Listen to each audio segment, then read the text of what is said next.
എന്താണ് പറയാനുള്ളത്? ദൃശ്യത്തിന്റെ ഭാഗമായിരിക്കുകയാണ്. ദൃശ്യം 1ഉം 2ഉം കണ്ട മലയാളികളാണ്. ദൃശ്യം മലയാള സിനിമയ്ക്ക് തന്നെ ഭയങ്കര രീതിയിലുള്ള മാറ്റം സംഭവിച്ച സിനിമയാണ്. അപ്പൊ ദൃശ്യം ബ്രാൻഡിന്റെ കൂടെ ഭാഗമായപ്പോ എന്ത് തോന്നുന്നു? ഭയങ്കര സന്തോഷം. ഇത്ര വലിയൊരു സിനിമയല്ലേ, വലിയൊരു ബ്രാൻഡ് സിനിമയാണ്. 1ഉം 2ഉം കണ്ട് നമ്മൾ വണ്ടടിച്ചല്ലേ. ഞാൻ ജിത്തു സാറിൻ്റെ അടുത്ത് പറഞ്ഞിരുന്നു എപ്പോഴെങ്കിലും സിനിമയുടെ ഭാഗമാവും. അങ്ങനെ അതിലൊരു ചെറിയ വിഷമം കുളിച്ച് സന്തോഷം. വലിയൊരു സിനിമയുടെ ഭാഗമാകാൻ പറ്റിയ, വലിയൊരു ക്രൂവിൻ്റെ കൂടെ വലിയൊരു സിനിമയുടെ ഭാഗമാകാൻ പറ്റിയല്ലേ. Thank you.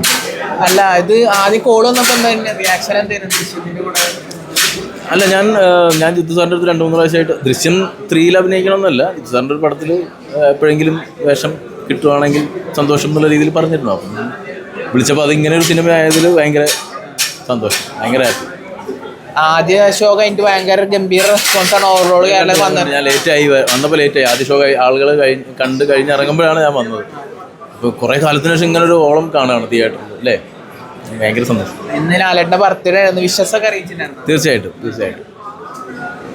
വേറെ കഴിഞ്ഞ് ചോദിക്കാനുള്ള ഇപ്പൊ മലയാള സിനിമയ്ക്ക് ഭയങ്കര രീതിയിൽ ബോക്സ് ഓഫീസ് സംഭാവന തന്നിട്ടുള്ള ആദ്യത്തെ 50 കോടി ദൃശ്യമാണ്. അതേപോലെ തന്നെ സെക്കൻഡ് OTT ഇറക്കുമ്പോൾ അത് നോൺ മലയാളികൾ മലയാള സിനിമ നോക്കി കാണുന്ന ആദ്യത്തെ ദൃശ്യത്തിലൂടെയാണ്. അങ്ങനെ കുറേ അധികം എന്താ പറയുക സംഭാവനകൾ മലയാളിക്ക് ദൃശ്യത്തിലൂടെ വന്നിട്ടുണ്ട്. ഇപ്പോൾ ഈ ദൃശ്യത്തിൻ്റെ പ്രസ് മീറ്റിൽ ലാലേട്ടനോട് ചോദിച്ചിട്ടുണ്ടായിരുന്നു മലയാളത്തിലെ ആദ്യത്തെ 500 കോടി. അപ്പോൾ അങ്ങനത്തെ ബോക്സ് ഓഫീസ് വിജയത്തെ അങ്ങനെ നോക്കി കാണുന്നത് വരും നമുക്ക് കണ്ടറിയാലോ. ഇപ്പം ഇറങ്ങിയിട്ടുള്ള നല്ല സിനിമകളൊക്കെ പ്രേക്ഷകർ ഏറ്റെടുത്തിട്ടുണ്ട്. അത് ഈ പറഞ്ഞ പോലെ 100 crores അതിൻ്റെ മേളിലേക്കും ഒക്കെ നമ്മൾ കണ്ടില്ലേ. ഇപ്പം പുതിയ ആളുകളുടെ സിനിമകളും എല്ലാം നല്ലത് ആളുകൾ അക്സെപ്റ്റ് ചെയ്യുന്നുണ്ട്.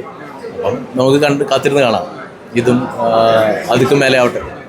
Upcoming project as A directorial movie ഞാൻ പ്ലാൻ ചെയ്തുകൊണ്ടിരിക്കുന്നു. നടൻ നിലയിൽ ഇനി വരാനുള്ളത് വേറെ ഒന്നും ചെയ്തിട്ടൊന്നുമില്ല. ഞാനിങ്ങനെ വല്ലപ്പോഴൊക്കെ സിനിമയിൽ ആളാണ്. Thank you.